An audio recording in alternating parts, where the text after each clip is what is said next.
Yeah, you go to Scottsdale and you're getting accepted for maybe some sexual intercourse by a beautiful, beautiful women. Then you come back here and you're like, damn, I just killed it in Scottsdale. You're feeling good. Yeah. You get denied by like a 4. You get denied by a 4, like as in 400-pound woman. Yeah. I'm so confused here. Like, how are you so on top of yourself that you're not even looking right here and seeing what comes with this opportunity? It don't even register. But they're so excited to go to their bar fit class in the morning. To then what? To reward themselves. What do I call it? Milkshake coffee from Starbucks, with whipped cream on it. Frappuccino. Yeah, a frappuccino. Yeah, a fatty chino. Yeah. Knock it off. Put it down. You don't need it. Go back and do another bar class. I'm dead. That's it. But here's the thing. I'm not wrong. I'm so glad to have Andrew Tate, Justin Platinum on the podcast. Well, all right. Battle raps cause I've shaken grown men to the point that they can't even face their own friends. That's why they rhyme about jewels, not life, cause the ice on which they skating is so... Welcome back to the Party with Strategy podcast. Very special guest, my boy Justin Platinum in the building. How you doing? Came through looking good, got the shades on. It's Passover, so I gotta look, Passover perfect. Yeah. You are definitely the best dressed guest we've had on the pod, I think. Thank you. Right? I'm not the first guest then, am I? No. Okay. But best dressed, for sure. Thank you. I appreciate that, man. Listen, if I've got to come, I got to come correct. Yeah. It's my man, strategy. And I'm excited to be here, and thank you for having me. It's going to be exciting. For sure. I appreciate it. Absolutely. Making the trek all the way out here. You just did another pod, right? A couple days ago or something I saw on your Instagram. What was that? Whose pod was that? Yeah, that was, it's 2 girls. Yeah. They are blowing up. It's called Girls on Top. And, which, what can I say? It's nothing really new for me. Yeah. But doing the podcast for them was. But no, 2 great girls. We're really talking about, relationships, how, kind of women are these days, but also how, men are acting like boys. So it was really, it was a good show, and happy to be on your show now too. Nice. Yeah. Nice. I like that. You like a woman on top? I mean, let's be honest. It allows me the freedoms to do other things. Okay. Like work. Yeah. I could watch my programs, text other people. Multitasking. Yeah, multitasking. Exactly. I can like multitask that. while she's on top, I still take care of what I need to take care of. Yeah. But she can too. It's a win-win. Yeah. I've never been a big fan of woman on top. I like to really do work. You like to put in the work. I like to insert myself into the situation. No pun intended. Strongly. No pun intended. No pun intended. And that's the thing. For me, it's more like, come into my office, you know what I mean? Make yourself at home. And then at which point, like I said, I run multiple businesses. Yeah. So it's like I have to make sure that I'm able to, like you say, multitask. Otherwise, listen, time is money and money is time. I'm losing out on dollars. We got to make this happen, obviously. So therefore, just make yourself comfortable. Pull up a chair. Yeah. I'll be the chair. I clear a space on my face, and let's get down to business. You know what I mean? That's it. That's all. Yeah. That's it. I feel you. So tell me about these businesses. What do you got going on? What are you doing? What am I doing these days? Yeah. What's happening? So no, I still have my event company, Platinum Events. I've had that now almost about 20 years, believe it or not. Started with bar mitzvahs or what? Actually, no, started Miami Beach. Okay. And in the nightclub industry, we were promoting nightclubs back in the old, when there were Liquid, Shadow Lounge, Crowbar, Purdy, Honey, Bed. Remember Bed? No, not at all. Not at all. Yeah. Imagine this. Imagine a nightclub, but instead of tables, they were like giant, like oversized king-size beds. Really? Swear to God. Anyone out there remember this? Place was called Bed. This was Miami or Chicago? Miami. Okay. Miami. I didn't come into Chicago till about 2006-ish, 2007. But yeah, it was, instead of tables, they were giant beds, and the waitresses would come out with trays, and that would be your liquor bottles, and you would just literally lay on the bed and just sprawl out. It was the best. In fact, Ja Rule sang happy birthday to me when I turned 21. And it was just Miami was a fun time back then. Very different than it is today. That's hilarious. But, it was great. Bed. I never even knew something like that existed. I don't know why it doesn't. We need to get back to that because I feel like nightclubs right now they're not what they used to be. There needs to be like a rebrand. There needs to be a resurgence. I love that you said that. See, for me, and I can tell you right now what it is. What do you got? And here's why. You feel it, I feel it, and I'm sure everyone else does. Because I don't know when you came into the nightclub scene in Chicago, but it had to be 2015, I'd say. Okay, so I'm going to take you back, to the old, even like Les Passage days. Yeah. When, we're talking like I said, when I got back here, like 07, 08, whatever. And there was no table service. There was a VIP room. And it was like you either knew the right people or you were the right person. And there was the Gen Pop area, general population. And then there was the VIP area, which that's where you kind of like rubbed elbows with like the who's who of the city of Chicago. Now, it don't matter who you are. You could drive all the way up from like Fox River Valley, or like Morton Gross, and now you got your parents' credit card, and you want to buy a table, and it don't matter what area you want to sit in, boom, you're sitting. So which I think what you're feeling is what I feel, which is like there's a lack of exclusivity. You know what I mean? Yeah. Is that you as a professional, what you do, which I think you're one of the best. Hands down. Thank you. No question about it. I used to DJ, and I mean, you got magic hands. Don't ask how I know. But the reality is this, is that you could be sitting next to, some kid who just graduated from, college. Yeah. There's no echelon dynamic anymore. There's no synchronicity. As opposed to you're sitting next to somebody who's going to really maybe connect with you. And then from there, you can build that relationship outside of that Saturday night to help each other in terms of, business, finance, whatever. And that's really what it was back in the day. That's why it was a VIP. You were a very important person. Yeah, we are definitely living in an extra inclusivity era. Ugh. It's all about inclusivity. You can't really have like a VIP room because the wrong person doesn't get let in. All of a sudden, they're filming a video, putting it on TikTok. It's blowing up. Your establishment's racist. Your establishment's sexist. Your establishment's this, that. Nobody wants that. Nobody wants that smoke. I understand.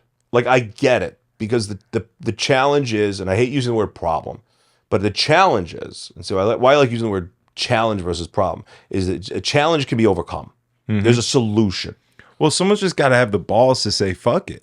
I don't care. Do it. Okay, call me this, call me that. At the end of the day, I'll battle it because I'm not this or that. Like, everyone's too scared to just be called something. Like, to be called something doesn't mean anything, really. Like, you're just being called something. It's not the truth. Who's calling you this? Who's saying it? Where's it coming from? How did they get to this conclusion? Here's the best thing. And I love that you just said that because you are so on point.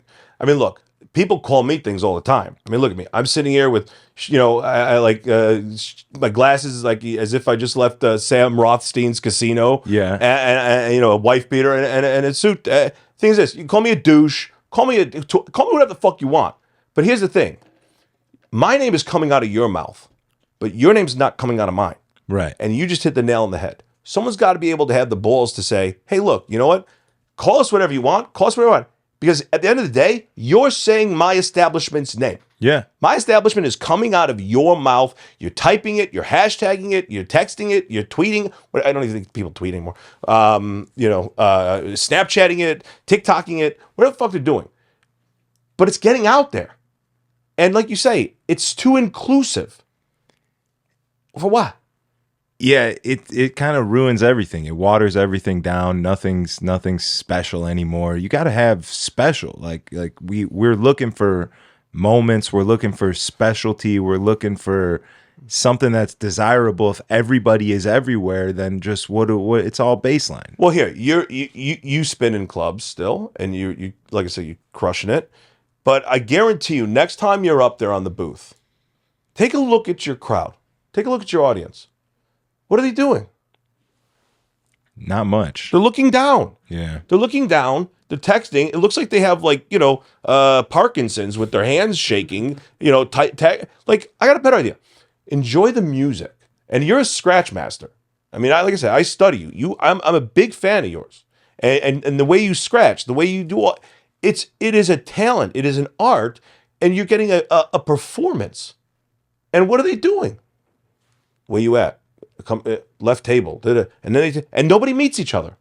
They all stick to their tables, like you know what I call them? Pens, like little like pig pens. Yeah. They all stick to the pig pen. Mm-hmm. They don't bop around the tables. You're all in a financial echelon if you're all spending $2,000, $3,000, $4,000. I mean, you go down to Miami, go to 11 where I'll be at.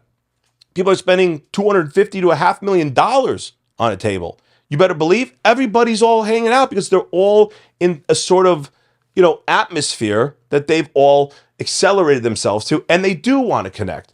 Here, everyone's in their little pig pen. And then somebody goes to another table. It's like, sorry. You know what I mean? What? Don't worry. You can have, come over and have I'll pour you a glass of Tito's. Yeah. Come on. Yeah. Forget about it. It's not like we're missing fun. I've been saying that for a while on this pod. Is like fun is a missing ingredient of nightlife right now in Chicago in particular, for sure. And even other places I've been or other people I've talked to in other cities, it's hard to find fun because people are so stuck on their phones and they can't live in the moment and they can't enjoy themselves and they can't let loose a little bit and just network or connect with other people in the room or all these things. I couldn't agree with you more. And you know what? It's a shame because the reality is that's what you're going out for.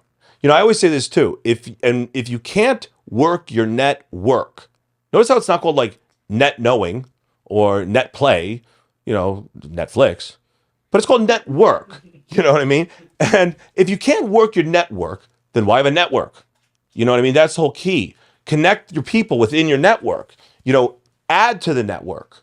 Do you know what I'm saying? Yeah. And sadly, like I said, everyone sticks to the little pig pens. And they're not interested in potentially meeting new people. And like you say, and I love that you said, they don't have fun. They don't know how to have fun. Think about it like this too. And it blows my mind. For 3 years, we were all confined to homes and places.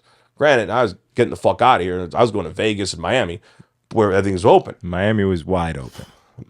I was there the night that they lifted everything. Because Tootsie's, the strip club. My favorite. That is the best strip club in America. I will tell you this. 11's a good time, but it's more of a nightclub. 11's a nightclub. Yeah. 11's a nightclub. I will tell you this. Tootsie's, and you're talking to a Florida boy. Yeah. Tootsie's, I've seen things with ping pongs happen there that I've never, ever imagined ping pongs could even do. Yeah. But I love ping pong. Diamond Dolls is fantastic. But that's another topic. Yeah, that's another conversation. We could do a whole pod on strip clubs. We probably could. Me and Dolo did a whole strip club tour of Miami in particular. Okay, well I'll tell you. Next time you want to do that, you'll come down with me, and I'll give you like the red carpet 305 Miami Beach tour. Everything from like the Gables, to Kendall, Miami Beach, South Beach, even Lauderdale. But my answer is this. Since we're talking about this real quick, what would you say your number one strip club is here in Chicago? Polecats. Because I work there. There you go. There you go. Can't beat Polecats, baby. But I mean, it's hard in Chicago. They don't. No, I know. It's so regulated. It's like library-esque. It's more gentleman's club. It's more like It's gentlemen's I club must without be- the gentleman. Yeah. It's more like, gentlemen's club without being gentlemen. Right. But no, there are gentlemen that go, and like I said, I've got my spots that I love, and there are people that work there that I think are fantastic people. Which ones do you like? So I'll go to Rick's. Okay. I go to Rick's mainly because I know a few people that work there. Yeah. And It's close. It's in the city. It's close. It's in the city. Hop right on. You get up at North Avenue. But I'll say this again: do I go there for like illusions of grandeur that I'm going to go home with whatever her name may be? No, I just go visit friends. They're working, have a cocktail, go home. Mm-hmm. I'm staying up. I'm not going to stay there till 5:00 in the morning. What, you nuts? Yeah.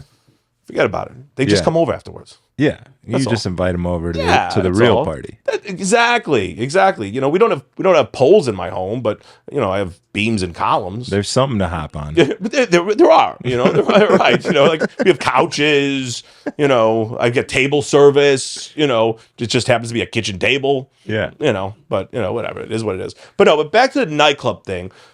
I love that you said people just don't know how to have fun. They don't know how to let loose. Everybody's too worried about, and I've always said this about the Midwest, and I think this is a Midwest mentality because I've lived in Miami, Manhattan. The people of the Midwest, it's like they're very nice people. However, it's still meat and potatoes. Mm-hmm. And there's a little bit of like concern of like what people think, as opposed to you go to New York, you go to Miami, and they don't give a shit what people think.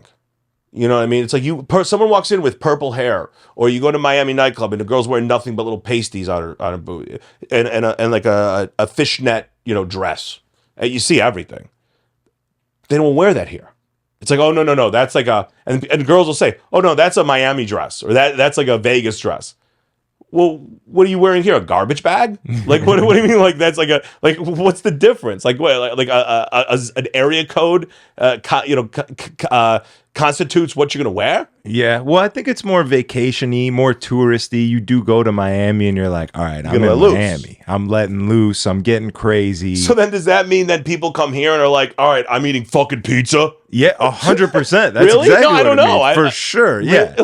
For sure. Like, yeah. I want to get fucked up and have chicken wings. Yeah, you take a shot of Malort. You know True. what I'm saying? Okay, that's true. Okay. It's not like, even though I will say Chicago is the best city, it's my favorite. I love it. I'm from here. I'll tell you that all day.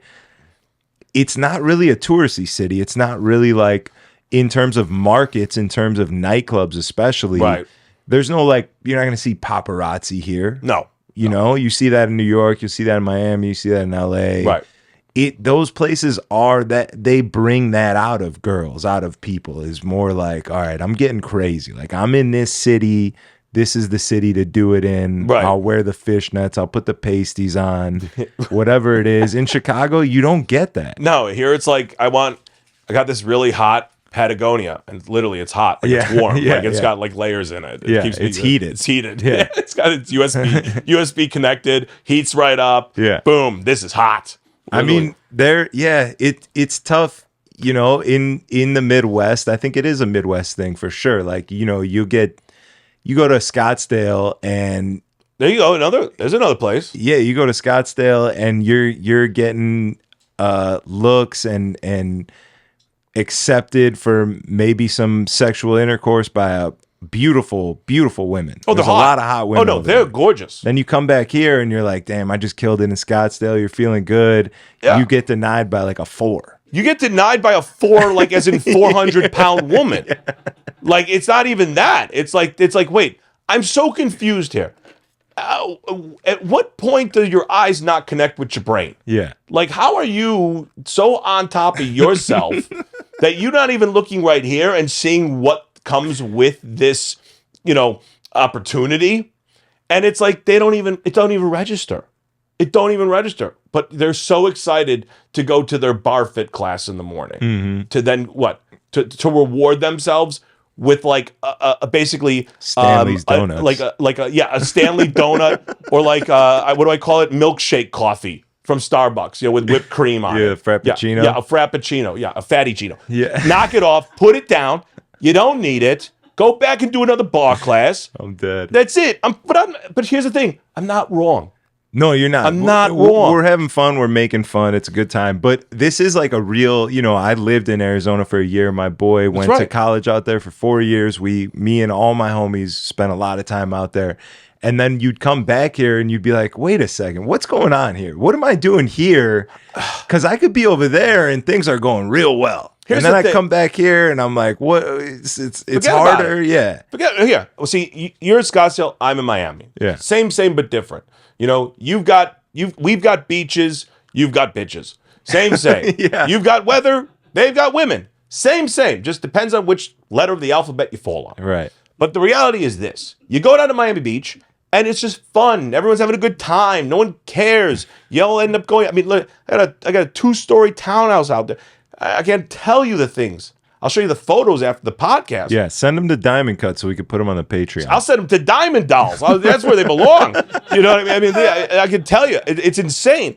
And here, it's like they get like what are you, nervous? What are you like? What's the matter? But here's what I do say. It goes back to that Midwest mentality, meat and potatoes. I always say Chicago is not a city. It's not. I don't care what. Fight me. I don't care what anyone says. Wait, how so? Hold on. I'll explain. Fight you right now. I'll explain. That's why I love it. Here's what I say. Chicago is the biggest small town in America. Okay. Because everybody knows everybody. That's the connotation. Everybody knows everybody. And if you haven't kissed your cousin at some point in your life, you're doing great. You're doing amazing. It's true. I'm not wrong.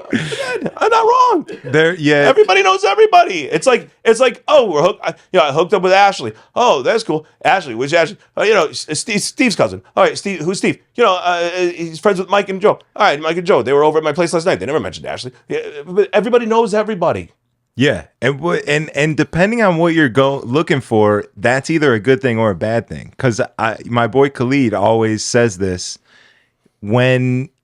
Let's say you're looking for an actual woman. You're not just looking for some pussy. No, right. You're looking for the real deal. You're looking for the real deal. Now everybody knows everybody. This is a good thing because now you get to vet her a little bit. So I've always gone the other way. Believe it or not. How so? For some reason, I've always, especially doing what I do for a living. I mean, here we're out, we see each other, and it's like if they're not saying hi to you, they're saying hi to me. So at that point, for me, they already have a preconceived notion of who I am, but they don't know me. Right. They see this, and of course we all know, I am who I am. You look at photos of me from 10 years ago, 15 years ago, and now I've never changed. I've always been the same. But you don't know me outside of, you don't know me outside of the vampire hours. You don't know me when the sun's up, And so people have a preconceived notion of who you are. Now, mind you, they don't pay a lick of attention to the fact that I'm divorced. My ex-wife and I have a relationship that most married couples don't even have. I mean, it's that good. It's just that's the type of person I am. But they don't care. They want to be, walking a red carpet at the Grammys with me or, the CS show for Las Vegas, all these big major events. So when you meet someone who doesn't know you, who has no clue who you are. They think you're a bar mitzvah company or whatever. They don't even know. And I'll be honest, I love that because it allows someone like myself to really connect with that person outside of this preconceived notion of, oh, that's Justin Platinum, or oh, he's a douche, or who's this fuckboy. He's probably the worst that there is. And the thing is I'm actually the complete opposite of that. I don't cheat. I don't lie. Personally, I'll tell you, I'll be transparent with you before you even have to find out. Because to me, it's, why do I need to tiptoe? Why do I need to lie? Why do I need to cheat? I don't. So for me, if anything, I'm a good father, honest guy, loving guy. So I like it when they don't know me. And there is no vetting. Because also, too, maybe somebody has been in their pants, wants to get in their pants, and you don't know what their thought process is. Yeah, no, I feel that. I definitely, when I was doing the send nudes thing and I was trying to be the most ultimate fuckboy that there could be on the face of this earth. Which, by the way, I will never forget that. And that's how we connected. I remember I sent you nudes. Yeah, they were fire. And you were like barking up the wrong tree. No, but you know what I love about that? And this is, I think, how we connected, is good businessmen, whether it's whatever the industry is, they're good businessmen. They know how Some people just call them Jews. I don't know. Maybe you have like a Palestinian audience. I don't know. I saw a bunch of people with signs outside your door, and I was just like, I don't know. Maybe I don't know. But I was like, they're following me. Maybe they just wanted an autographs. Yeah, I don't know. They have torches and knives. Yeah, exactly. And I just thought, like, I don't know. Maybe there's a convention. Yeah. Maybe there's like, is this a cosplay thing? Is this a Comic-Con thing? I don't know. Just a protest. Yeah, a peaceful one. A peaceful one. Exactly. Listen, we've all been thrown glass in our face when there's a peaceful protest. I remember that time. No, but yes. By the way, I much love to the Palestinian protesters, and I hope you find your peace and whatever it is that you're hoping to find. With that being said, but like you say, as Jews, Glad we got that. we have to, yes, very inclusive, very inclusive. We have to be inclusive.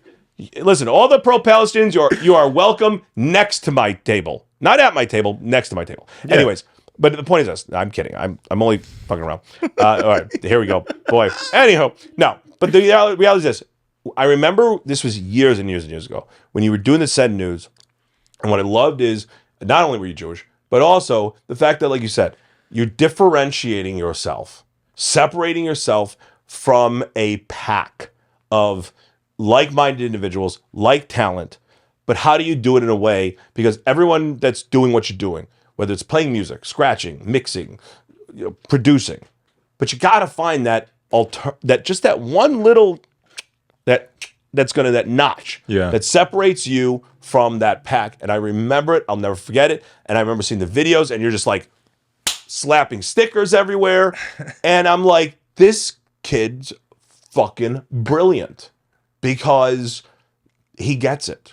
And it's what's separating him from the pack. And they might not even know your name. They might not even know your music. They might not even know what the fuck you do. But they go, oh, yeah. They know the sticker. Yeah. And even if it's on a telephone pole, they know it's you. Yeah. And it was just one of those things where I thought that was probably one of the most brilliant. And it was, I think, even just at the cusp of social media. Like social media wasn't as big as it is today. But it was definitely right at that opportune moment to really captivate an audience. Yeah, I definitely was onto something, but I wasn't a good enough businessman to really capitalize the way I should have. I should have had an OnlyFans in 2016. I should have been behind a paywall. I've gotten 7, 8 Instagram accounts deleted, 60,000, 40,000, 70,000, all these accounts deleted. I build it back up, delete it again. Every year going towards where we're at now, rules got stricter. It was a tough battle. It was a good time, but tough battle. Well, for sure. That's the key, is that you got it. What you do now is you just find the same, and like I said, I've had my business 20 years. My thing, I mean, literally, I'll be walking around the street. I was walking here. This was a few years ago, October before COVID. So was that October 2019? 2019, yep. Yeah. Yep. And I'm walking down the strip in Vegas, and I just hear, Justin, platinum! It's platinum, baby! Woo! And was it Ric Flair? No, yeah. No, I was like, that's Justin! Woo! Yeah. But I mean, that's my calling, is that everybody, it's like, that's platinum, baby! Woo! Yeah. You know what I mean? And yeah, I took that from him, because at the time, now it's back in with, his like pot. His resurgence. Yeah, his resurgence. Yeah. So now and I can't be like, that's platinum, brother. You know what I mean?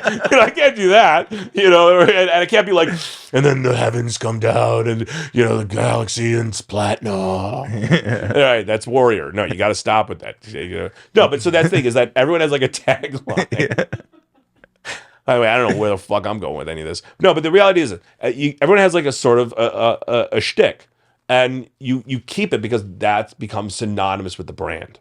You know what I mean? And in fact, like here, even like my glasses, there's actually a reason why I do, and I normally don't take them off, but there's actually a reason why I do wear glasses in most of my photos, most of my videos, all my podcasts.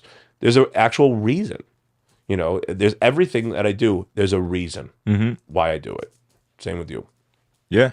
Intentful, mindfulness, Have to knowing branding, all that shit. Have to knowing be. what you're doing. Absolutely. I love it. I'm trying. I mean, ever since the send nudes thing, I've been trying to find that same vein, that same like something I can really attach myself to. That is me, because that was me at the time. 100%. Yes, it was. That was coming from my fucking heart. All I wanted to do was slap titties. Right. It's not me anymore, so it doesn't work as well. Right. And I found that out over a couple years, like being in Houston after COVID, during COVID, trying to continue doing the same thing, but not really feeling the same way. Right. And it doesn't work as well. Right. It's got to really be you. It's got to come from inside. You got to come. Right. Well, here, I mean, I love what you just said. What happens is you begin to mature. You're Unfortunately. No. I didn't. But here's the thing: I didn't say get older, and I didn't say grow up. I just say you begin to mature. And what I say by that is the brand. You know, your brand. Like here, my brand has matured. You know, if you look at a lot of what I did in the infant stages of my career, you know, even down to our logos, the look, the feel, the vibe. Here, you said bar mitzvahs. And I remember at a certain point, you know, I was doing events. I didn't care if it was a 6-figure corporate job or a $10,000 bar mitzvah job, $20,000, $45,000 wedding. Didn't care. I wanted it. And then, like you say, it's where you are in life. So for me, when COVID hit, and you know, I pivoted into the whole cleaning thing and, you know, covered over 45 million square feet of commercial industrial space. But the one thing it allowed me to do was not do events and be home with my kids. And corporate events are all weekday work.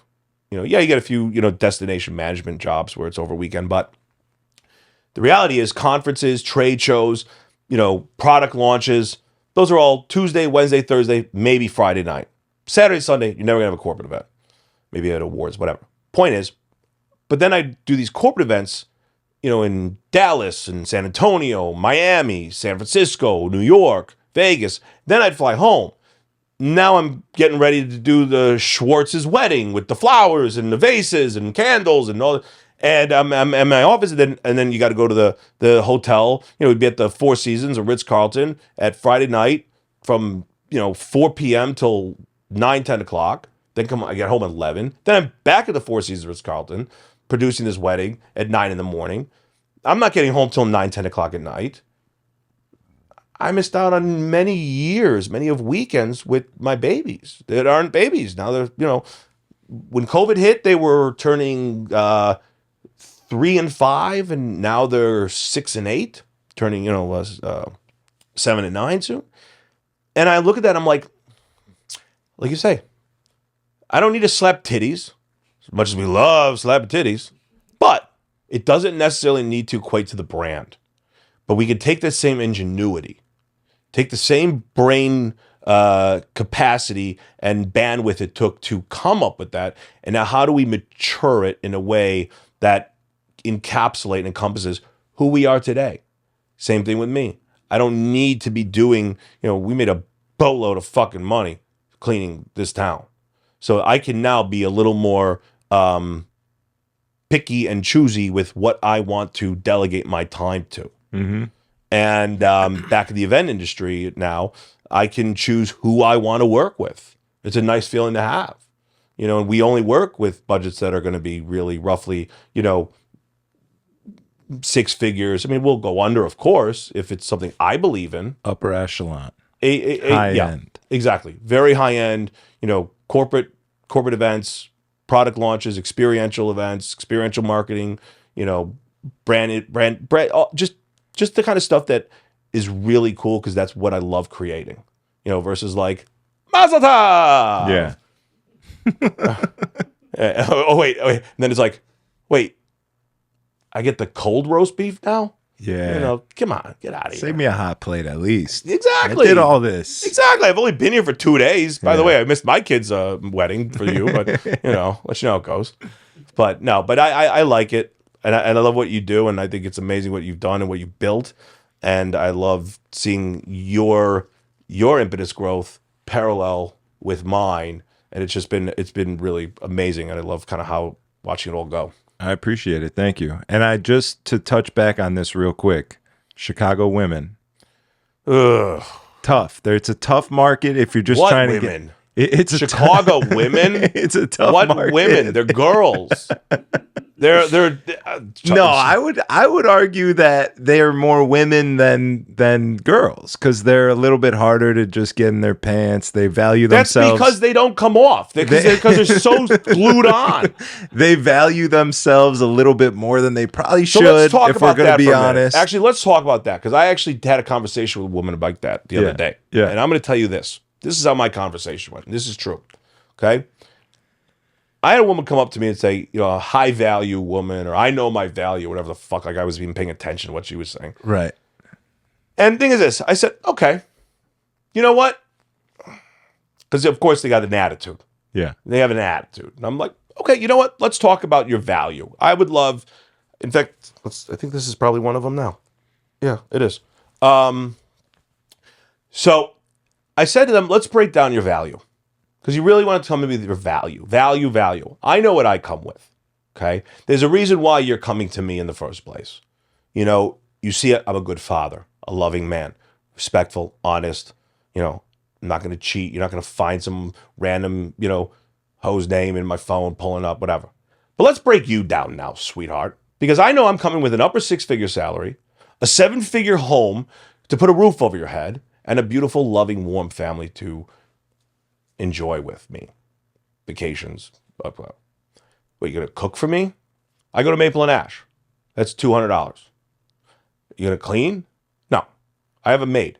She cleans my whole home. That's $300. So now I'm at $500. But you're going to give me great sex? Good, you know. That's free for me. That's free. So I don't even equate that to $1. If I needed to and get a pro, which I would never do. I think it's nauseating to actually pay for affection. Yeah, just my feeling. It's not great. No, here's the thing. I've never done it. I never will. I never will pay a penny for someone to show me affection. Just my thing. But let's just say I did. Okay? I don't even know how much that would cost for a pro. $600, $1,000. I don't even know. Wouldn't even know. Here's the best part. I'm not even asking you because I don't even want to know that you know. I'd have to ask a friend. Is all I'm gonna say. So let's just call it like this. Let's just say it's $1,000. I don't know. Let's just say $1,000 for a pro to do what I want her to do, to look like the way I want her to look like. Think it's a fair number. Your value is $1,500. That is what I equate your value to. See what I'm saying? Yeah. Okay. So what are you looking for then? If all those things are things that you can get and by the way, that I equate that to like these like OnlyFans girls, these bottle rats, girls, not women. Correct. There's a difference. Like Correct. There's a lot of boys. There's not a lot of men. There's a lot of girls. There's not a lot of women. Thank you. And that's what I want to clarify. Is that for me, it's like here. I want to know that you come from a good home. You have a good heart. You have a good family. There's a warmth to you. You need a good snuggle. You need a right? good snuggle. You like a good snuggle. You need a good cuddle. There's nothing like a hug from a real woman. A hug from a genuine, incredible woman is something that you could feel in your bones. Someone to say, I've got you. Yeah. To let you go do what you need to do. To allow yourself that freedom to focus on the financial goals, the business goals, the family goals that you as a man need, not want, need to obtain. The challenge is, they're not out there. They want your time, they want your attention. My money's your money's my money. It's like, it's let's go. I remember I met some girl. We're out, I think by the second night out, we should go to Miami. You know what I said? I think that's an amazing idea. I love going to Miami. when do you want to take me? When do you want to take me? I didn't even bring that up. Like, why? How about this? Let's go golfing. You know, let's go. Let's go. You know, I ride Harleys. Let's go on your Harley. Let's go. Get to know me. But too many men these days, and I'm sick of it. Too many men these days, they got no personalities. You know, these goofball Jamals. You know, they're fucking nerd ninjas. They are. And what they'll do, you know, they flash their Rolex, they flash their bag. They've got some 2013 Porsche 911, you know, that it's got, you know, 82,000 miles on it. And the thing is this, I don't care. But they flash that, they put that in front to spotlight themselves versus you yourself, who is the spotlight. So why? And these girls, they eat it up. They think they're with them because they like them. Newsflash for you, you goofball. They don't like you. They're only with you because it's a free ride. I mean, look, some you know, quasi-decent looking girl who was going to give me sex but take me to, Tulum to shake my ass in a private villa, I'm going to say no. But we laugh. But is it any different than these hoes that are fucking doing that same shit? No. It's all tricks. I mean, especially in nightlife. I mean, that's the game we're playing. Most people are just out there looking for a little piece of pussy, and most of the little pieces of pussy are just looking for a couple bucks or a good transaction. time. It's all transactional. It's all transactional. But for me, if I'm going out, see, like, again, I'm working. You know what I mean? I'm networking. I'm out there. I'm doing. So at which point, I'm going to look for someone that's going to go up to me and go, what do you do? And then I'm going to tell them I'm a babysitter. I actually did that back in Miami when I used to promote nightclubs. And the ones with a brain would think, wait a minute, it's Saturday night. We're here at Honey or Crowbar. Why aren't you babysitting? You said I am. You see all these hoes right here? I didn't know you then. That's why I need my wingman. You know, I wish I had known. I would have been like, I'm a babysitter. And he'd be like, yeah, he's babysitting these bitches. The dream team. Exactly.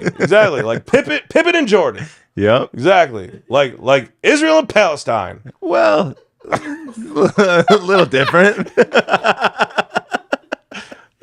Exactly. Exactly. But anyway, but no, that's the reality. And to me, I feel like people have lost themselves. They'd rather put up a really fun picture. Here's what it is. They lose out on good people for a good time.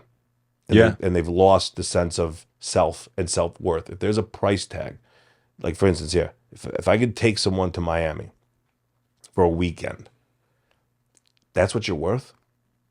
A weekend in Miami? It's going to cost me $2-3 grand at most. That's what you're worth? Someone going to say, me? I'll go if I want to go because I know my worth. I don't have to. And that's something I instill with my kids. You know, as I do it, I don't know if you saw, I take my daughter out, do a father-daughter date once, every other month, open the doors for her, take care of her, pull out her chair for her, put her coat on for her. Because I want her to know, she knows that, she's not impressed by money, not impressed by status. She's impressed by the person. And then sadly, unfortunately, I don't think too many people, especially out here in this nightlife world, they care. And it's like, why don't you care? These are the people that you surround yourself with. Birds of a feather, sweetie.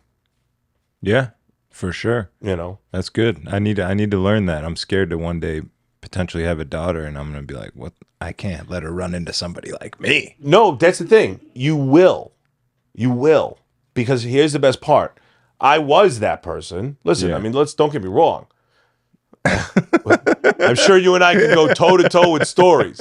I mean, believe me, when you've got 4 people leaving your shower, I'm sure we got plenty of stories that we could go back and forth on. But the reality is this, is that you need those. You need those badges of honor, those experiences, because you know who those guys are. Mm-hmm. You know what they're going to say. You know how they're going to say it. You know what they're going to do. You know how they're going to do it. So, sweetheart, stay the fuck away from them. Yeah, please. I'm telling you. Truth is truth. Yeah. That's the reality.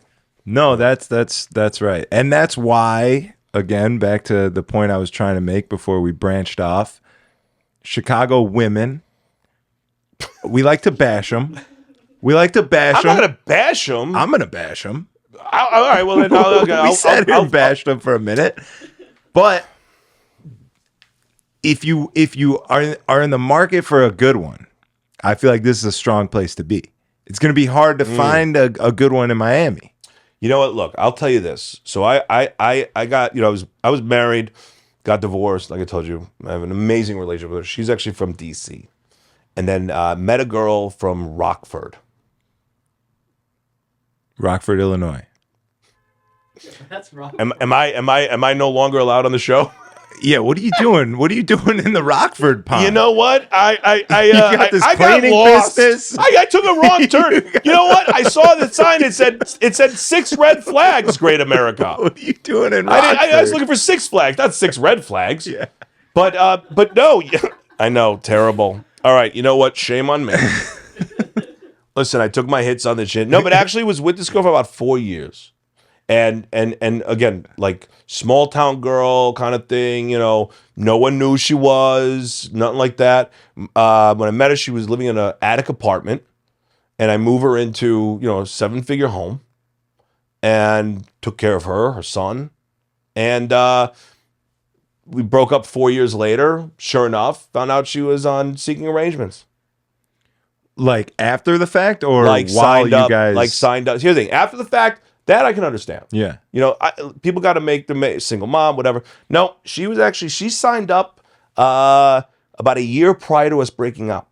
See, that's And fucked the up. only way that I found out, not because even I was on it, because like I said, I don't pay for that shit. I was actually a buddy of mine was like, no judgment. He's like, no judgment. He's like, I need to tell you this. Okay. Did he think you were getting the money though? Did he think you were pimping her out or what? That would have been my first thought. I would have been like, I saw your girl. I was gonna get her, but like I might as well just give you the money. You know what? My first thought was, where's my fucking 60%, bitch? You know what I mean? Like, you can stay here. You don't have to go back to Rockford. You can stay here. You know what I mean? Just, Jimmy's bitches better be wearing Jimmy's. Or Gator's bitches better be wearing Jimmy's. No, but,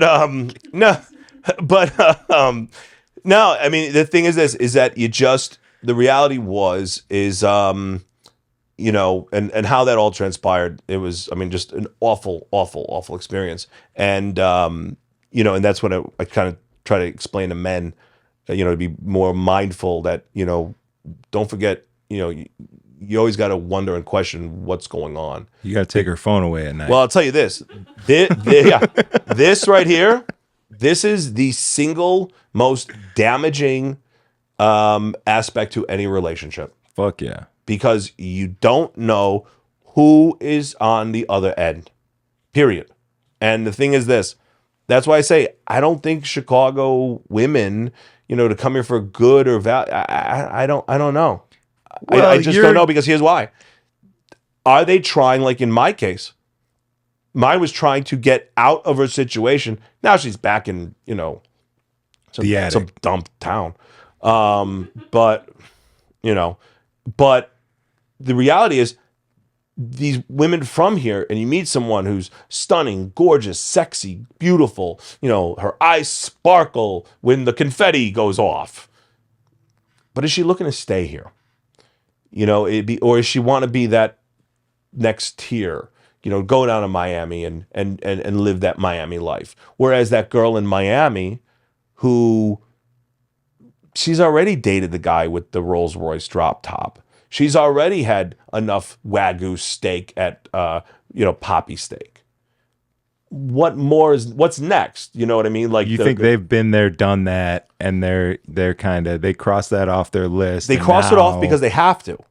Because the men that are paying for it, see, one thing that women don't realize, you get older, we get richer. Am I wrong? Only in some cases. You know what I'm saying? Yeah. And I don't mean, and again, I'm not trying to sound chauvinistic. I don't mean this chauvinistic. I don't mean this bashful. But what I'm saying is this: the guys that are taking these 20-something, 30-something year olds to, Maple and Ash, trips to Tulum. Guess what? These guys, they're working, and they're working well. I'm not talking about the guys that are hardworking, middle class, because, Maple and Ash is maybe a birthday dinner. Whereas for some guys, Maple and Ash is Tuesday night dinner. Right. So I'm talking about those guys, And the thing is this, these girls, they get older. And you're not 20-something. You're not even 30-something anymore. You got a kid. Are you not thinking about what you're going to do or how you're going to provide for your child? Or are you thinking about where am I going to find my next score so I can go shake my ass in a villa? The thing is, you eventually get to a point where that guy that was buying you the dinners, at Maple and Ash or Poppy Steak, driving you around the drop top, there's a new 20-year-old. There's a new 30-year-old. But as you've been banking on this and you enjoy your Chanel bag and your Louboutin heels, which means nothing to him and everything to you, there's a new crop. Yeah. And you're left, what? And all the guys out there that would actually care about you, that would actually really build with you. Who knows? Maybe you'd even have a piece of the company, or you'd have your name on the home. But no, because you're instead of the good person, you're looking for the good time.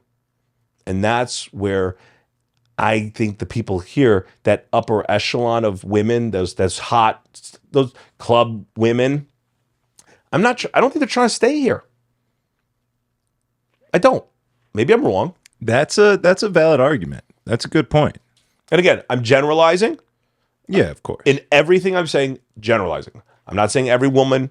I'm not saying every man. There is a plethora of wonderful, amazing women here in Chicago, as well as good men as well. That's a good point. So you think you gotta get them to Miami? They need to get that experience out of them, and then maybe they're ready for But by then it's too late. Experience the man. But by then it's too late. See, that's what I'm saying. Is that they get out of Chicago, and then they experience that whole other life. But the thing is that a city like Miami Beach, we're gonna chew you up and spit you out. And then you come back home. And now you're 40-something years old with a 15-year-old kid. At what point, where is your value? Yeah. Sweetheart? Your value was 10 years ago when you would have built. They missed out. They miss out. Because why? They want it all for the gram. Yeah. They want it for the stories. Don't even get me started. Don't even get me started when they post the story and it's like of the meal. And like, what, you're dining by yourself? Yeah, okay. But then when you're with all your girlfriends, then you're all doing cheers and toasts and it's all on your story. Every single girl's tagged in your story. But then that's Friday night. But then Saturday night, you're alone at Maple and Ash? I've never seen any pretty girl eating alone. I think I've never even seen you go to a movie theater alone. Now all of a sudden you're dining alone and going on trips alone? Wait, you're going to Tulum by yourself? It's a little suspicious. Little suspicious? No, it's not suspicious at all. You gave your shit away. You're there with somebody. We don't know who. I don't care who. Not my business. I don't give a shit. But the reality is guess what? Tells me you're only worth a meal at Maple and Ash, sweetie. Yeah. No, that's real shit. I mean, that's what I came to learn over the last couple of years of being like a scumbag, trying to have sex with hot women, and not a doing scumbag. that thing. See, not a scumbag. I mean, a scumbag in the sense of like, I'm looking for a certain type of woman. I'm so used to these bottle rats, these club girls, this and that. Yes. And you get disgusted by them after a while. You're like, you're kind of gross. Like you're not really, kinda. Not kinda. You're not with your sheen dress. Are you kidding me? What that and the thing all falls apart. You get the thing the clasp falls apart halfway through your night. Yeah. And you want to talk about like you're fancy? What? Get out of here. Your sheen dresses. No, yeah, because those are the girls that everyone who's not really in that world sort of looks at on the internet, especially like, damn. They're hot. I'm going to subscribe to her OnlyFans and just fantasize about fucking her. you're out here really doing it, or I was out there doing it, and it's always, the grass is always greener. You're like, at some point you're like, wait a second. Well, here's the You're thing. hot, but like, I Jesus won't Christ. dare go do it near an OnlyFans girl, ever. Yeah. No. And also too, that I feel like that's kind of what gives a lot of these bar stars this ego and this narcissism to their personalities nowadays, is because they know if you won't, there's 2, 3, 4 guys chasing behind them that will. You know what I mean? And by all means, go for it. I'm not chasing you. You know, like I said this in my other podcast. Too many men out there are playing Wile E. Coyote to the Roadrunner. And the Roadrunner doesn't want to get caught. But they keep chasing him like Wile E. Coyote. Mm-hmm. And what happens to Wile E. Coyote? Gets an anvil to the face, falls off a mountain, sticks dynamite, blows him up. Wile E. Coyote just gets hurt because they keep chasing this Roadrunner. And same thing with these guys. They'll go on your OnlyFans. They'll send flames. They'll comment. They'll DM. And it's like, dude, what would you think right now if some dude was doing this to your mom or your daughter? Now you're doing this to some girl who doesn't even know you. You're having a conversation with someone that doesn't even know you, isn't responding. You're having a conversation with yourself. I've seen it. You know, hey, and girls, you know what I'm talking about. Hey, you up, gorgeous? How are you? How's your day? What are you doing later? Cool. How was your night? That song is fire. Shut the fuck up, you fucking loser. And go out there and go to the supermarket. Get off your phone. That's my own opinion. They love it though. The girls will tell you like, "Oh, this is disgusting. This guy's gross. Look at this asshole. Of course Look at they this love it. idiot." But they fucking love it. Here, you know what? Every girl that says that to me, I have the best reply to. Because I ask every girl that I talk to, and every girl has those fucking weird, you know, like I said, goofball Jamals. Yeah. And I tell them very simple, and they're like, "Oh, it's so gross." Okay, cool. It's gross. It's gross. All right, why didn't you block them? They need that.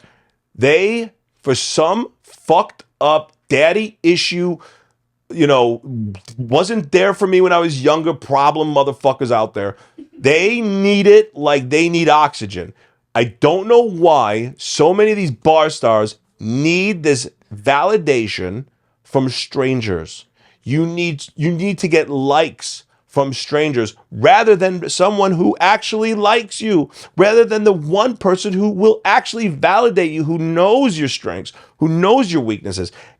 Any woman can put on a fucking bikini and look good. I don't care if she's overweight or not. You're still going to look good. You know what I mean? Yeah. The challenge is they need it like air. I got a better idea. What happens when you don't need it anymore? What happens when you no longer need validation? You could just look in the mirror and be happy. You just fucking open your eyes. Yeah. And go, the sun's up. Yeah. Fresh air, breeze. No. You need to have Ishmael Jahmata. You know, like, you know, come, I take it to Dubai, the person, Louis Vuitton. Nice boob. Nice boob. Left one, I'll pay to have left one redone for you. Right one's perfect. Left one, not good. Not good.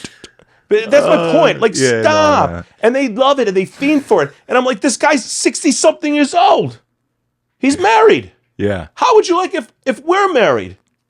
And then I'm texting or DMing some 20 or 30-something-year-old skank. Not that I'm, you know, with the skank, but I mean, well, I was. Like I said, she's back in Rockford. But she, you know, but how would you like that? That's what you got to think. You know what I mean? Or you're a daughter. Like, what would you, like, come on. And that's the thing. It's like, that's why I'm teaching my kids simply. If it's ick, they're not even going to participate in it. You know, my son's not going to have to deal with that. Son's a stud. You know, like his dad. Apple doesn't fall far from the tree. No, are you kidding me? Especially when you catch it.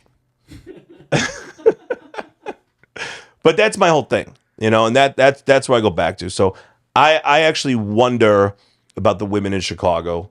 I love the women in Chicago. I think they are nice. I think they are a little jaded by what they see on TV, you know, on Bravo. There's a lot of Bravo going A on. lot of Bravo. And I'm highly disappointed in Bravo.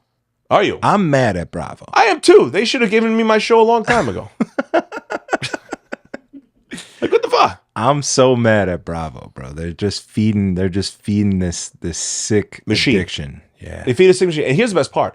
Like the Hochsteins from, the Real Housewives of Miami. Been to their home, partied in their home, watched football with Lenny. And you know what I mean? Like, guess what? The way that these girls act, like what they see on TV, it's not at all who these people are. They're wonderful people. They're nice people. Obviously, it's edited. It's, there's I don't want to call it scripted storyline, but it's just, it's all, they want to see what they want to see. They need juice. They need drama. But then these women, they emulate it. Mm-hmm. And it's like, for what? It is a show at the end of the day. Reality TV is just a genre of a created product. It's not Correct. reality. It's reality TV. No. You know what I'm saying? I mean, any show I've ever done that was a reality type show, I mean, all right, we have to have the, what happens, like what's the problem that happens, what's the event that we're producing, and then there's like, they still come up with a storyline, course. beginning, middle, and right, problem. we got to be ready in 2 hours, and the truck hasn't showed up, and where's the truck, and get Michael over here. There's got to become a drama. Yeah. But the challenge is people see it, and I truly believe that, and for a long time, these girls, they emulate it. And it's like, it's even remember when girls talk like this, vocal fry. And it's like, what? Talk normal. Or when they're like, this is my favorite. This is like when Instagram just came out, stories and stuff. So do you remember I just got this phone? It's amazing. And oh my God. Talk. Just talk. You don't talk like that. Just talk. So that's the challenge. And then again, us good as being real guys, looking for real people, your life is excessive. It's a little excessive. No, it's excessive. Yeah, it's part of who you are. It's part of who I am. My life is beyond excessive. And I always say, just because it seems excessive doesn't mean it doesn't happen. It doesn't mean it didn't happen. And it's like, you want that person. If anything, we need those people that have our backs. Just like I'm going to have yours no matter what. I'm not going to just poof be gone because there's a prettier blonde with bigger boobs or smaller waist or, more daddy issues than you have. You know what I mean? You like that one. Yeah. Diamond Cuts, but this is a great episode, huh? I mean, look, I don't know why it's been taking so long for me to come. We should do a part 2. I'm so glad to have Andrew Tate, Justin Platinum on the podcast. Well, I'll say this. I do like Tate stuff. The only thing I don't like, and again, being a father of a daughter, is any of the chauvinism. And that's what I try to teach too. Yeah. Is that as a man, you provide comfort, security, protection for a woman, allowing that woman to really bask in her femininity. And the challenge right now is there's so many men out there that are bigger bitches than the girls that they're with. They're not men, they're boys. You know what I mean? Like I had one girl who was like I was like, no, I'll pick you up. Well, you can, I could take an Uber. And I'm like, and you're going to, what? Take an Uber? What do you mean take an Uber? I'm taking you out. Why would you take an Uber to meet me? Well, I'd have to stop. I'll pick you up. If you're not comfortable with that, fine. A different story. They're always having me come pick them up. And then that also shows, as a man, how you value the woman that you're 100%. going on a date with. I mean, there's definitely been a couple times where a girl's been like, "You should pick me up," and I'm like, "No, you're taking an Uber." You know what I mean? Because different story. You're not that woman. But when you find that woman, you go pick her up. See, I'll be honest. You treat her right. For me, even if she isn't that woman, I'll be honest. It's not about that. For me, it's my time. So for me, if I'm giving a woman that time of mine, that's big. Exactly. Yeah. Therefore, that's why I think probably, that's probably why I've always been happy to pick you up or, not ask you, well, where do you want to go? Like, well, what do you want to do? No, I'm not going to ask you where you want to go. I'm not going to ask you what you want to do. I'm going to tell you this is where we're going. I'm going to ask you what kind of, cuisine you like, or what kind of, do you like sushi? Do you like Italian? Do you like French? That's fine. After I know the likes and dislikes and the time frame that you want me to come get you, you're done. Yeah. I'm going to take care of the rest. Passenger princess. Passenger princess, whatever you want to call it. 100% roadhead warrior. Yeah. No, we're talking about two different girls now again. Fuck, wrong show. I'm sorry. No, I'm just kidding. No, but that's the thing. It's the reality is this, is that no, I want to make sure that you're taken care of. That's it. But, I don't want to, I want to take the guessing work off your plate. But again, that doesn't mean that I'm going to take you to, Maple and Ash right out of the gate for dinner. Real quick story for you. I had a girl, we were supposed to get dinner, and she kind of flaked. All of a sudden, her long lost brother's cousin's sister's roommate was in town. Sure. Classic. Mm-hmm. Yeah. Okay. Yeah. So, flakes, hear from her like 2-3 weeks later. Hey, sorry. No problem. What are you sorry about? No big deal. What do you think? I just sat at home? And so she goes, well, I'd love to still get dinner with you. And I said, I bet you would. But that's not happening. What do you mean? If you want, I'd still like to get to know you. I think you're a gorgeous girl, but I don't need to get dinner with you to get to know you. Well, what do you mean? I thought we were going to get dinner. No, we were going to get dinner, but then you flaked. So now that's off the table. We've 86'd that off the menu. If you want, happy to grab a cocktail with you. Let's get to know each other. Then maybe we can get dinner another time. But at which point, that ain't happening right now. Well, I still like to be taken on a proper date. I said, good, then take me on a proper date then. I don't understand. What's the problem? If you're coming to me, now it sounds to me like you just want a nice meal. Mm-hmm. See what I'm saying? Yeah. And that's where I'm saying the guy with the bag who presents himself with the bag with his, 2015 911 is going to, a white turbo or whatever he's driving, marshmallow.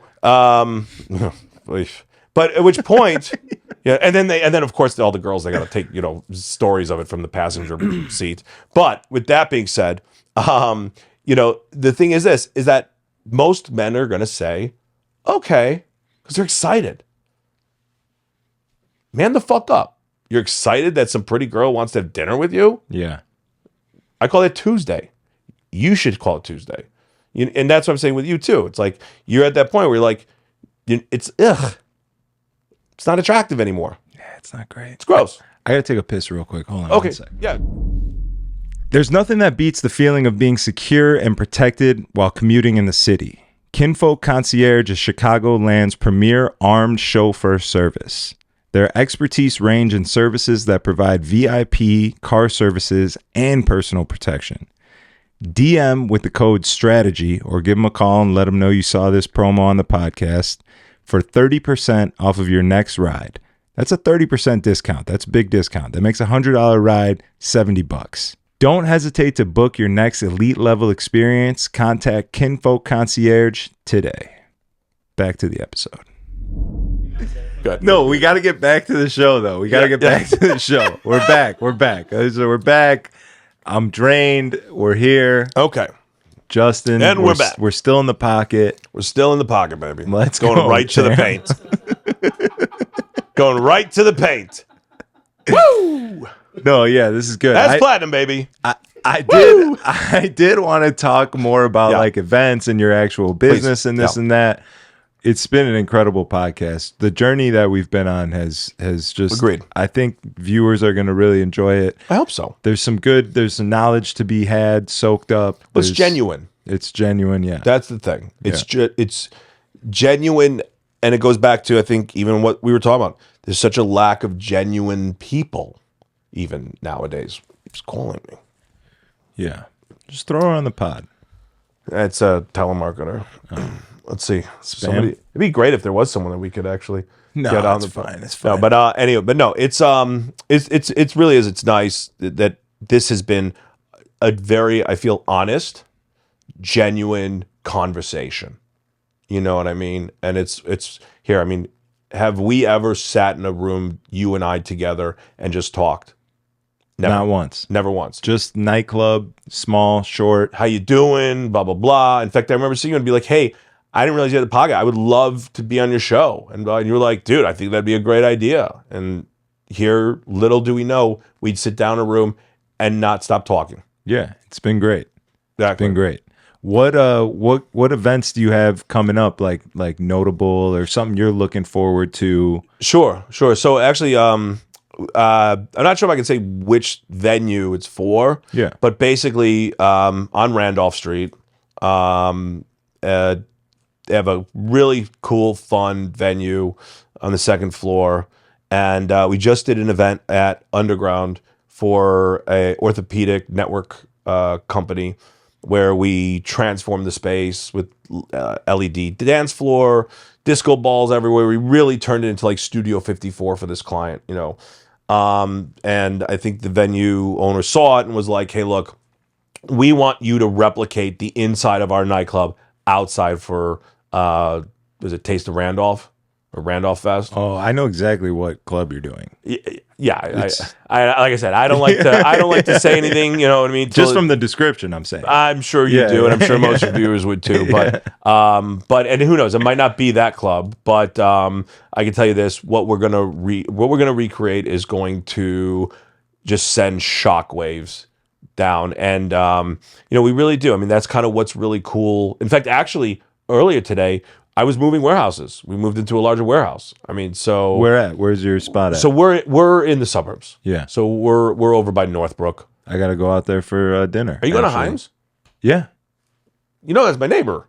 Is it? Yes. I think I did know that, actually. Can we finish the podcast next door at my pool? house? Yeah. No, we're going to my house. Yeah. That's it. I'm the White House next door. Yeah, I think actually I did know that. Because Yeah. you were talking about, yeah. Okay. Yeah. So, yeah.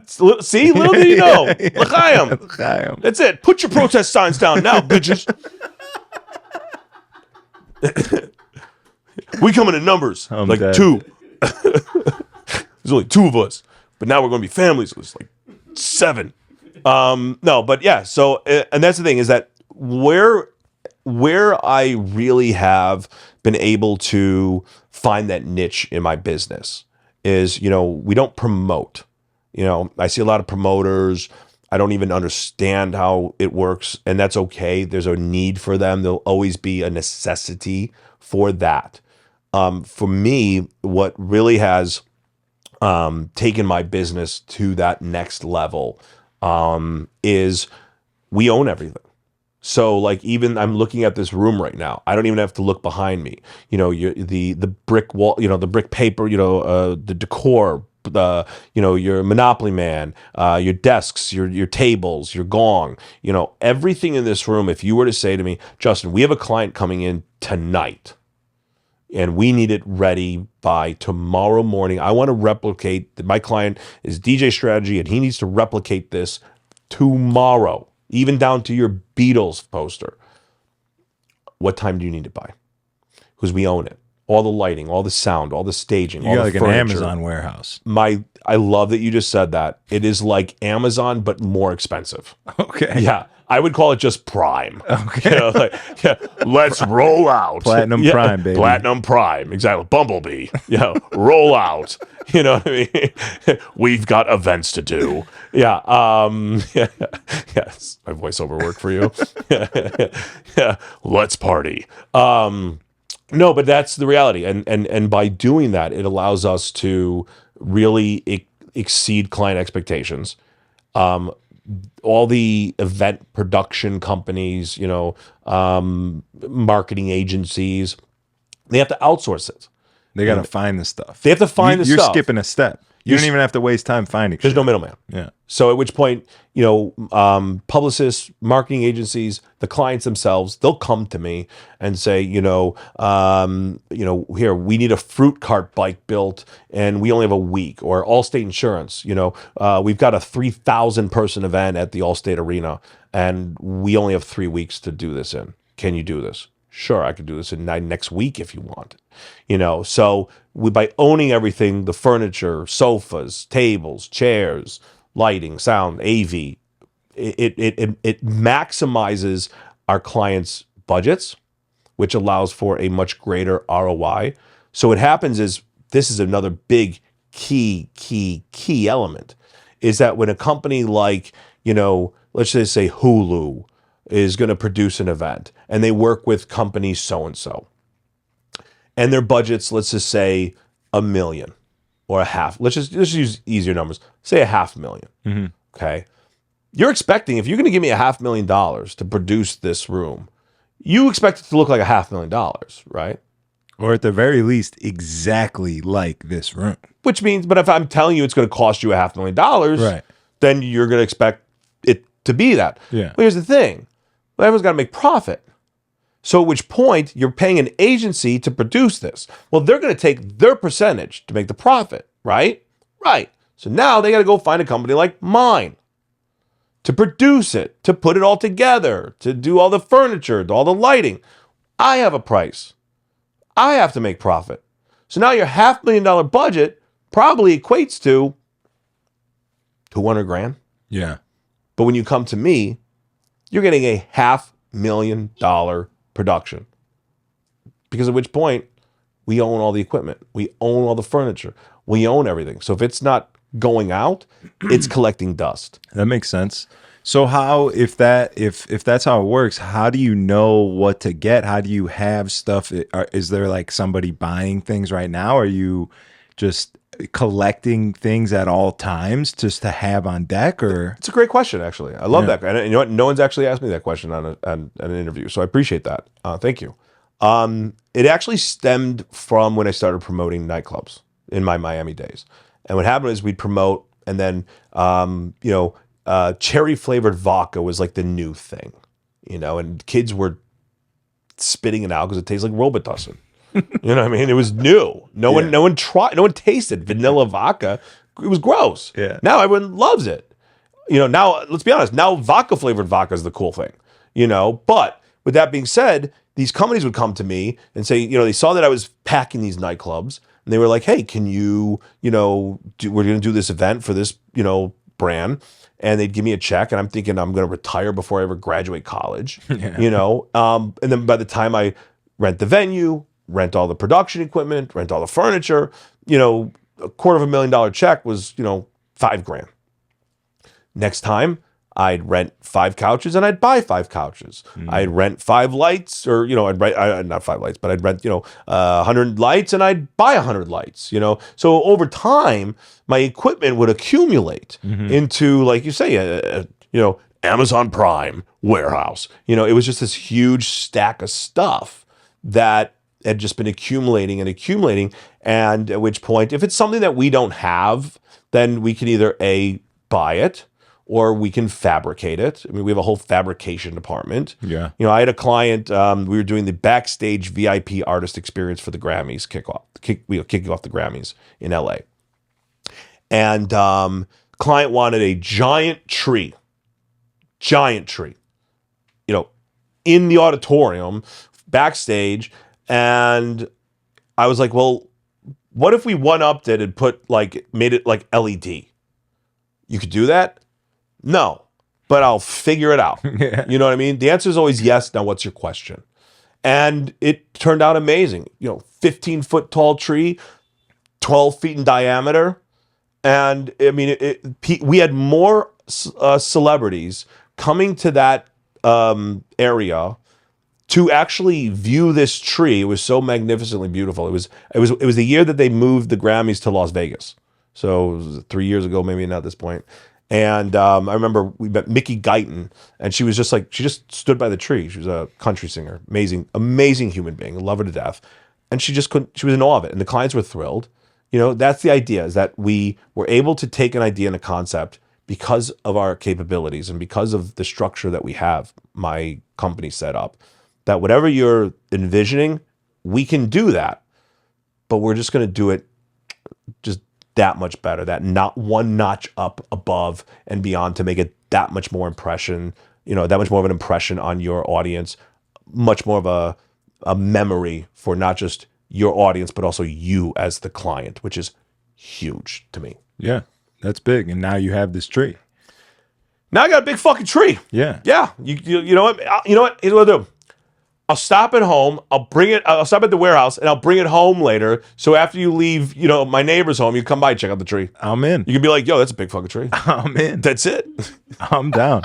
We'll have it on the Instagram. I love it on the Instagrams. We completely just did it for the gram. Yeah. No, but I love. Here's the thing. I love what I do. It really does allow me. The weddings were great, and but this doing the corporate events, allows me to also work with people like you. When a client says we want a DJ that's going to just really, a scratch artist, someone who's really going to work the crowd, know the audience, it allows me that opportunity to, say, well, I've got this guy who I think is going to crush it. Yeah, we should do that. We are. No, there's no question about it. I'm trying to get into the corporate game. Like, 2016, 2017, I'm trying to take over the nightclubs. The thought of doing something corporate, the thought of doing a wedding was like, that's for old people. Yeah, I get it. Now, 2024, these nightclubs are not what they used to be. You know what I'm saying? I'm looking to get into a new game. There was a pivotal point where I was like, do I even want to DJ anymore? Like, I'm not enjoying myself. I'm not enjoying being in these clubs. I'm not enjoying these people. Do I even want to DJ anymore? And then it sort of came to like, I love DJing. There's nothing I'd rather do in my entire life. So I got to switch the rooms that I'm in rather than switch I'll be honest, I'm doing. I'm at a point where I want to get back into it. Yeah? I do. You should open your own club. It's funny you say that because I feel like going back to our conversation earlier about maturing, and I almost feel that that's almost like the next evolutionary step for my business is, especially because I work in so many markets. So I see what, clubs and bars and restaurants, probably not club, but maybe, more of a restaurant lounge. But I see what they do in Scottsdale. I see what they do in LA. I see what they do in Miami, New York, and it's like people here, they don't really see much. It's still the Midwest, again, going back to that. So they don't really see other types of experiences that they have that other people are doing that are amazing. And I'll be honest, it's something I would love nothing more to do. I think I'd make a great restaurateur. And it would just be another business feathered in my cap. Yeah. You got the network, obviously.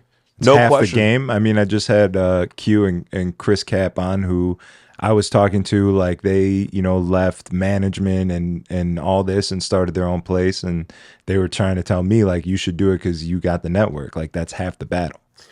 I will say this. You got to have, so my family was in the restaurant business, extended. They had, I'm sure you remember Marche and Vivo, Red Light. Red Light, yeah. Mm-hmm. So, so back in the day, so I grew up going into these restaurants as a kid, going into Marche, and being like, wow, I'm sitting next to Keanu Reeves and he's having, shooting shit with like my grandma, what I mean? It was really cool. But I think it's also knowing how to work with people, knowing how to deal with people, knowing how to make people feel welcome, but then also your staff, making sure that your staff knows that you're appreciative of them working with you because they can work anywhere. They don't have to work at Gibson's. They don't have to work at, Maple and Ash. They can go work at JCPenney. Not that they would. I'm just saying. I don't know if the paycheck's comparable. The paycheck isn't, but what I mean is this: it doesn't matter where they work. Yeah, it's that they choose to work where they're working, and that's the key. Is that owning a business, a service-based industry business.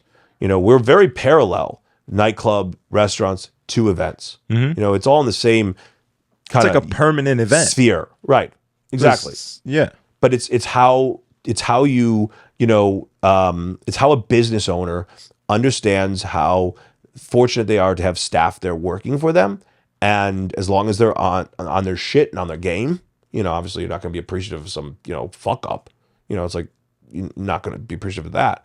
But the reality is that knowing good staff and knowing how to treat them is paramount to a successful business. It's a trickle down, right? Like you want them to treat the customer right, you treat them right, they treat them right, and so on and so forth. You better believe here, we're moving warehouse spaces today.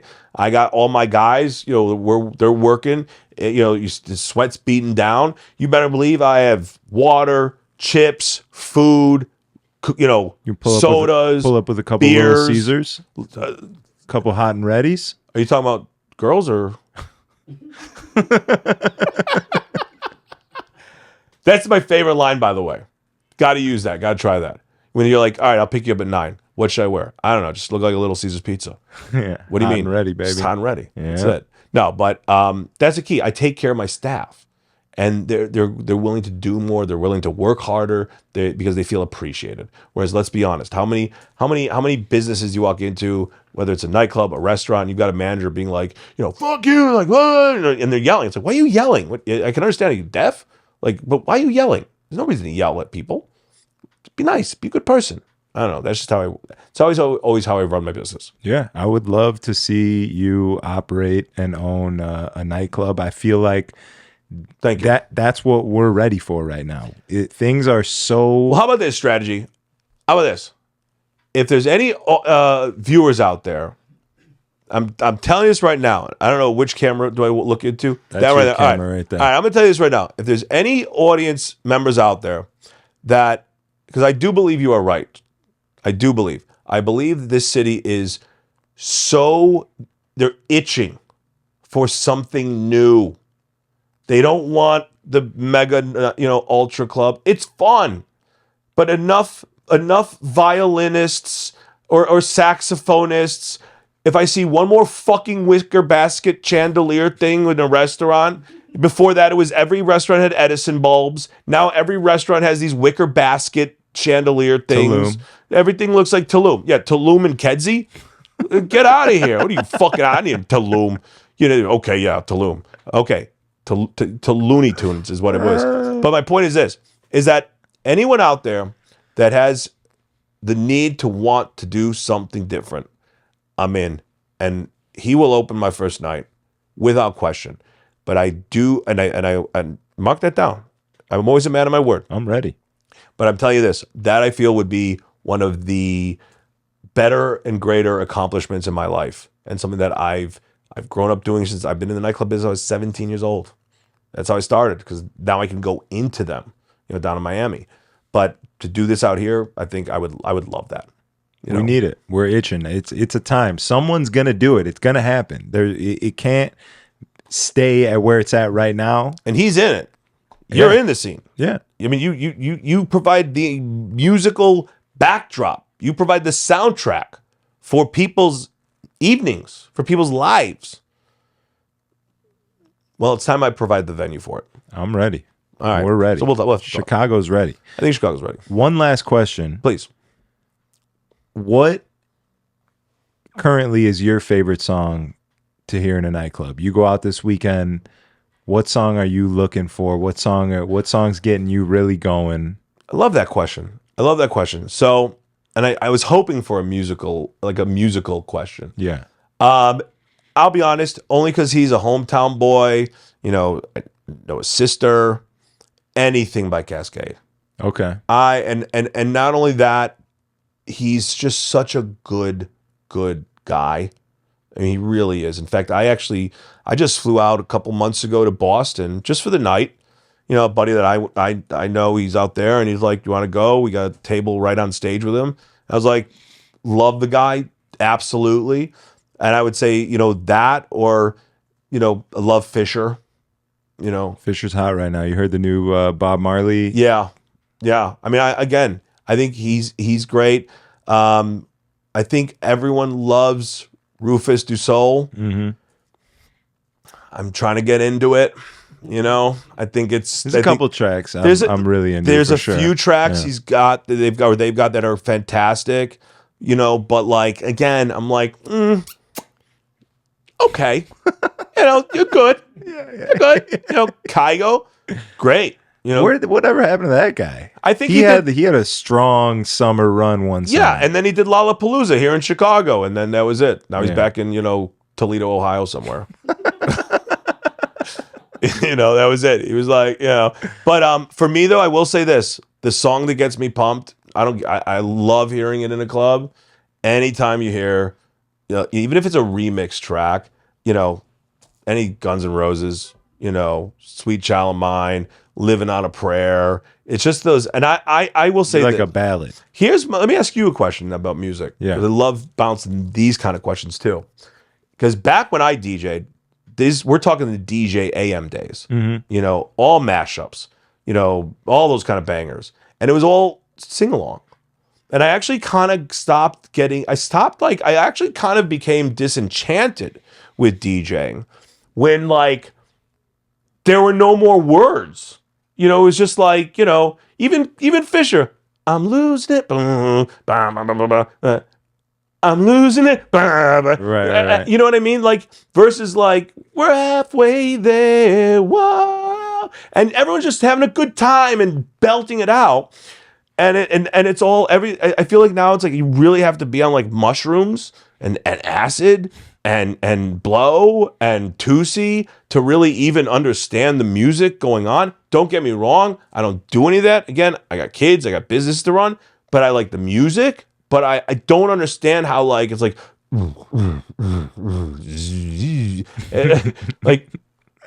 come on. Well, I think currently we're getting back into that AM era. And I mean, you see that with John Boy being such a popular spot and all they're doing is sing-alongs. That's it. Yeah. That's all they're doing is sing-alongs. Dancing, singing, Yeah. fun. Everything we talked about that's missing is Fun. really happening over there. Yeah. And they definitely got it nailed down. I'll tell you this. I love those guys over there. Everyone from Dante to Michael. I love them over there. I do have to give a shout out to my boys too at Tao. I mean, we're talking about Noah Tepberg back in the old Miami days. For me, but Colin and Xavier and everyone, but I will say, I think you're onto something, and I think we did crack an egg here, Yeah. and that is there's an element of fun that I think we all need to get back to. Yeah. And we And all Tao need- is the shit. I mean, that goes without saying. And to be honest, I think the last 2 pods I did, I talked about how great it is to play there and how good it feels because of the fact that you are accompanied by the best sound system, the best decor, the best light tech, the best everything. There is no question. If I was a up and coming DJ and I'm just getting my, start, for me, Tao would be the equivalent of owning your own private island. Yeah. That's the I made it place. Yeah. And I love the guys who spin there, including, yourself and everything like that. And there's no question the whole Tao group, don't matter if you're in Chicago, New York, LA, Vegas, that whole company as a whole has their corporate side like a fine-tuned race car. Yeah, their success speaks for itself. It goes without even saying. Period. Those Which is guys own nightlife all over the world. Which is why, like you say, you're getting the best sound system, you're getting the best lighting, you're getting the best techs, because they're investing into that experience. Exactly. That it's not just for the audience; it's for the musicians, it's for the DJs, it's for the dancers, it's for the security, it's for the hosts, it's for the VIP, hosts, the waitresses, the bartenders. It's giving everyone an experience that is top notch. And that's why I feel like, outside of, Tao, other than that, I'm going to go to John Boy, I'm going to go to some of the dynamic places. Dynamics, yeah. And at which point, and then I'm going to go back to the suburbs and go to Lake Forest and just, The Oasis? This is Lot Lizard calling a Gatorcock over. They put the U Dog U up there, so They I'm did not put mad the at U it. Dog U. They did, and they did put the U Dog U. I love those guys. Those, the cheese was still incredible for the fries. Like lumpy custody cheese that has like the dribble out. That Mertz. Mercs, thank you. Yeah. Yes, exactly. And of course, shout out to Josh's Hot Dogs and Little Louie's. But no, I think this was great. I really had a wonderful time just shooting shit with you. And I think, I mean, we've covered everything from, the problem with people today, women and men, to, what gives me a hard on when I'm in a nightclub when the radio hits or when the song comes on. Yeah. You know what I mean? Women or men? Women. Well, listen, hey, you know what? $20 is $20. Yeah. You know what I mean? Listen, Yeah. look, who am I to deny? No. Yeah.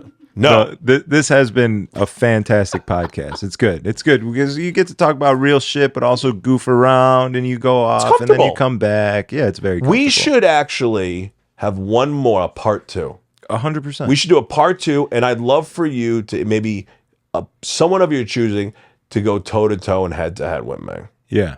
I think we need, because we're on the same page, and if we got a third person in here who was on the same page, it get a little redundant. We need someone with maybe some conflicting views. Cat versus dog. We'll get a Palestinian in here. I would love that. No, I'm kidding. I would love that. Please do. No, I don't want that. And I don't want that blood on my hands. No, what are you talking about, blood? It would just be mine. I'd be like, what are you doing? What I'm saying. I'd be like, come on. No. That's what I'm please. saying. Are you kidding me? Listen, blow this whole thing up. Oh! Dude, well, it's funny. They had that falafel stein cart. Yeah. No, but took a minute. Yeah, exactly. Yeah. All right, we gotta wrap it. We gotta wrap it. But no, I would love to be back. And anytime you need anything, it'd be a pleasure. And let's talk about opening that venue. I think it'd be amazing. Yeah, for sure. Thank you for joining us. Thank you. I appreciate it coming out on the holiday. Happy Passover. Happy Passover. I'll ring your doorbell. Come later. by, absolutely. I'll shoot you a text. We'll see what's going Please on. do. We'll Please hang do. out. Well, yeah, actually, Smoke a cigar or something. let's I'm smoking do it. a cigar tonight, 100%. I've been fiending. For you know nicotine. what? I haven't had one since last summer, so let's do it. I got the whole backyard done. I even got my speakers, my DJ setup at my house. Nice. So if you want to bring a laptop and I'll bring my bag. show me your Parkinson type stuff. I got you. I'm Yeah. here for that. I got a couple Guns N' Roses tracks on the old top. That's sweet. I'm here for it. Love it. Let's do it. Done and done. Yeah. Thank you guys for watching. Appreciate it. Make sure you subscribe to the channel if you're on YouTube. Like the video. Drop a little comment. Algorithm activating activity.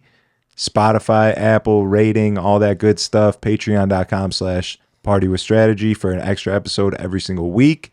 $5 a month. You can't beat it. No, best $5 I've ever spent. You know what I'm saying? Yeah, absolutely. Let's go, champ. We'll see you next time. Peace. Well, alright. Battle raps cause I've shaken grown men to the point that they can't even face their own friends. That's why they rhyme about jewels, not life, cause the ice on which they skating is so thin. That's what I love about the human soul. It'll usually show when the truth ain't told. Use a lie.